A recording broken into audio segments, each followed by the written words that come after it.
speedometer sudah diawut-awut.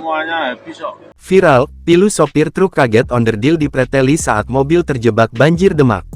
Seorang sopir truk membagikan kisah sedihnya kala terjebak banjir Demak.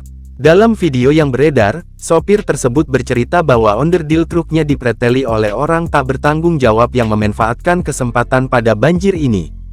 Tampak spion hingga speedometer truk tersebut sudah hilang dibawa lari. Hilang dipreteli, tuh. Spion, dada, speedometer sudah diawut-awut. Sopir truk itu pun lantas menghimbau kepada sopir lainnya agar lebih berhati-hati dan menjaga kendaraannya. Untuk driver yang masih di lokasi harap hati-hati. Hingga kini belum diketahui lokasi dan kejadian peristiwa ini terjadi.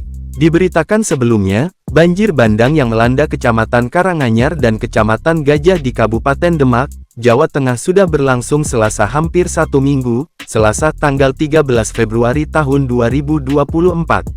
Badan Nasional Penanggulangan Bencana (BNPB) menyebutkan, setidaknya 21.000 warga mengungsi akibat banjir di Demak tersebut. Angka ini tercatat sebagai salah satu kejadian bencana dengan jumlah pengungsi terbanyak di awal 2024. Kepala BNPB Letjen Suharyanto menegaskan, pihaknya akan terus melakukan pendampingan hingga bencana banjir ini tuntas teratasi. Meskipun kemarin Deputi 1 Sistem dan Strategi BNPB telah datang dan memberikan bantuan dana operasional dan permakanan, pekerjaannya, BNPB, belum selesai. Harus sampai tuntas baik sebelum, selama, dan sesudah kejadian bencana, ujarnya seperti dalam rilis yang diterima Kompas.com, Selasa tanggal 13 Februari tahun 2024.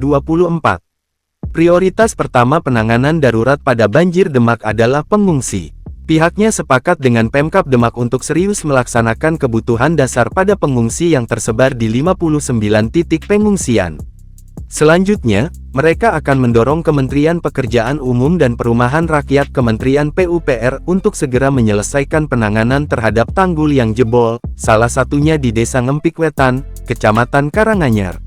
Agar pekerjaan perbaikan tanggul berjalan optimal akan dipertimbangkan operasi teknologi modifikasi cuaca (TMC) untuk mengurangi intensitas hujan, paparnya.